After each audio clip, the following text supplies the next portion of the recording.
Hello, class 4. Today we will start a new topic. We will discuss about a new state named as Bihar. Okay, let's start. Bihar is surrounded by West Bengal in the east, Uttar Pradesh in the west, Nepal in the north, and Jharkhand in the south. Ancient Bihar was called Magadha. It was a great center of power, learning, and culture. The Mauryan Empire rose from here. The capital of Bihar is Patna. It was known as Pataliputra during the ancient times. Some other important cities are Gaya, Katihar, and Muzaffarpur. तो क्या बोल रहा है कि Bihar actually एक बहुत ancient place है. In the ancient time इसका नाम था मगधा. एंड ये सिर्फ मतलब पावर की ही नहीं बल्कि it was a great centre of power, learning and culture. इसी के साथ साथ ये भी हम लोगों को पता चलता है कि ये जो बिहार है यहीं पे इंडिया का सबसे पहला एम्पायर, मौर्यन एम्पायर का इमर्जेंस हुआ था. बिहार के ईस्ट में है वेस्ट बंगाल, वेस्ट में है उत्तर प्रदेश एंड नॉर्थ में है नेपाल, साउथ में है झारखंड. बिहार का कैपिटल है पटना. पटना ही एंशियंट इंडिया में पाटलिपुत्र के नाम पे जाना जाता था. इसके अलावा यहाँ पे गया, काटिहार एंड मुजफ्फरपुर ऐसे कुछ सिटीज़ भी यहाँ पे है. Physical features. Bihar lies on the flood plain of the Ganga. Flood plain मतलब क्या होता है कि रिवर का दो साइड में से एक साइड होता है जहाँ पे सबसे ज़्यादा इसका फ्लड होता है, मतलब सबसे ज़्यादा वो फ्लड करता है. तो बिहार गंगा के वैसे मतलब गंगा के एकदम फ्लड प्लेन पे ही situated है. The Ganga along with its tributaries Gandak, Koshi and Bagmati regularly floods parts of the Bihar plain. The other tributaries of the Ganga are Son, Buddhi, Gandak and Chandan, Orhani and Falgu. The central part of Bihar has small hills such as the Rajgir Hills.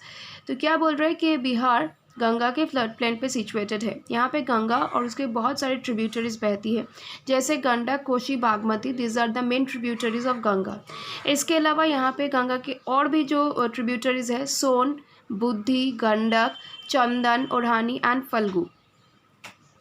The central part of Bihar has a small hills such as the Rajgir hills. एकदम बिहार के central part में छोटा छोटा hills देखने को मिलता है जिसको हम लोग राजगीर हिल्स के नाम पे जानते हैं. Climate. Bihar has an extreme climate. It is too hot during summer.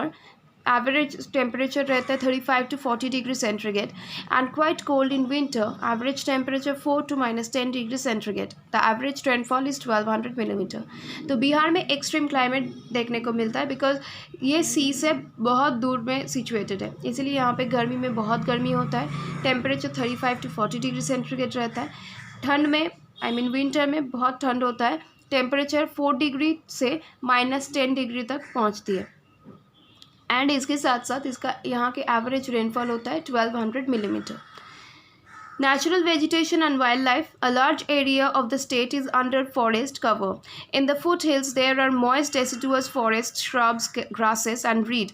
There are huge sal forests in these regions. Kher and Simal are some other species of trees found in these areas. The Ganges River dolphin, an endangered species, is found here. The Vikramshila Gangetic Dolphin Sanctuary near Bhagalpur and Valmiki National Park in West Champaran are important sanctuaries. तो क्या बोल रहे हैं कि ये जो बिहार जो state है ये मतलब इसका बहुत सारा पार्ट फॉरेस्ट कवर्ड है. तो यहाँ पे बहुत सारे मतलब फुट हिल्स में जो हिल्स का जो फुट हिल्स होता है वहाँ पे deciduous forest, shrubs, grasses, reads ये सब देखने को मिलते हैं. यहाँ पे सबसे ह्यूज फॉरेस्ट है साल फॉरेस्ट. इसके अलावा यहाँ पे ट्री का और भी दो स्पीसीज मिलता है जैसे खैर एंड सीमाल. इसके अलावा यहाँ पे दो रिजर्व फॉरेस्ट मतलब दो सैंक्चुरीज है, एक सैंक्चुरी और एक रिजर्व फॉरेस्ट है. First the sanctuary is for the dolphins मतलब जो एंडेंजर्ड स्पीसीज है अभी जो बहुत कम है तो उसको कंजर्व करने के लिए एक सैंक्चुरी यहाँ पे है जो विक्रमशिला गैंजेटिक डॉल्फिन सैंक्चुरी के नाम पे जाना जाता है. And the second one is a tiger reserve forest जो वाल्मीकि नेशनल पार्क के हिसाब से जाना जाता है. So class 4, I think you have understood the text. So please go through this text along with this explanation. Thank you.